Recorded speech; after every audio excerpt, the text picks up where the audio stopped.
Legend lives on from the Chippewa on down of the big lake they call Gitchigumi.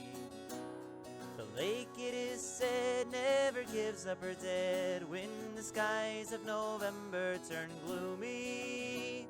With a load of iron ore, 26,000 tons more than the Edmund Fitzgerald weighed empty.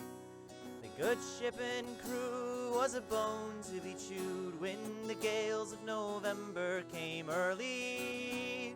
The ship was the pride of the American side, coming back from some mill in Wisconsin.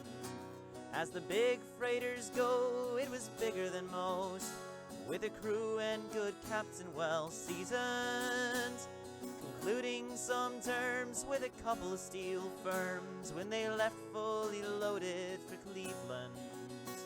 And later that night when the ship's bell rang, could it be the north wind they've been feeling?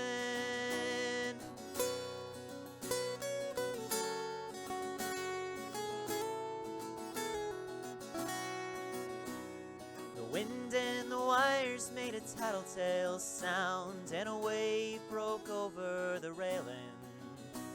And every man knew, as the captain did too, 'twas the witch of November come stealing. The dawn came late and the breakfast had to wait when the gales of November came slashing. When afternoon came, it was freezing rain in the face of a hurricane west wind.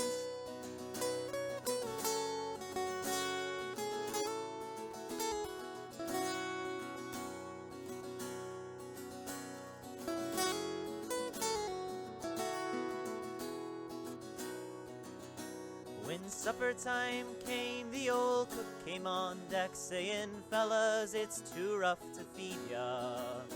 At 7 p.m. a main hatchway caved in. He said, "Fellas, it's been good to know ya."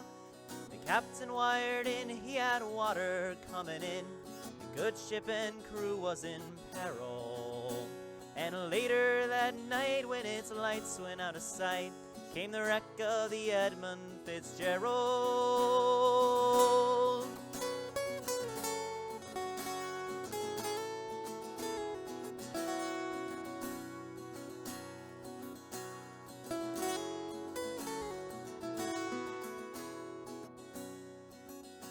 Does anyone know where the love of God goes when the waves turn the minutes to hours? The searchers all say they'd have made Whitefish Bay if they'd put 15 more miles behind her. They might have split up, or they might have capsized. They may have broke deep and took water. And all that remains is the faces and the names of the wives and the sons and the daughters.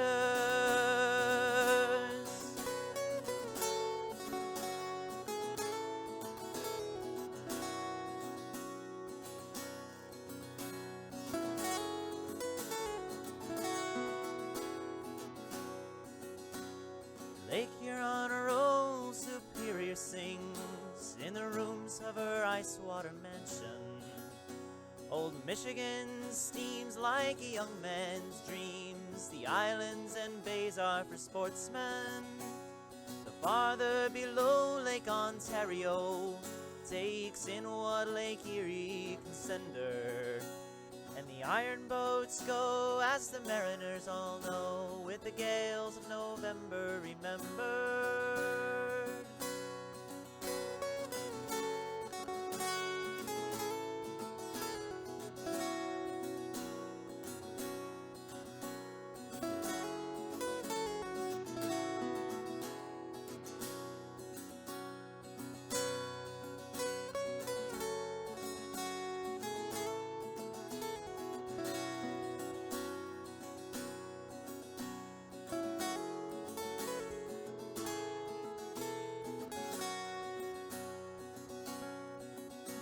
In a musty old hall in Detroit they prayed in the Maritime Sailors' Cathedral. The church bell chimed till it rang 29 times for each man on the Edmund Fitzgerald. The legend lives on from the Chippewa down of the big lake they call Gitchigumi. Superior, they said, never gives up her dead when the gales of November came early.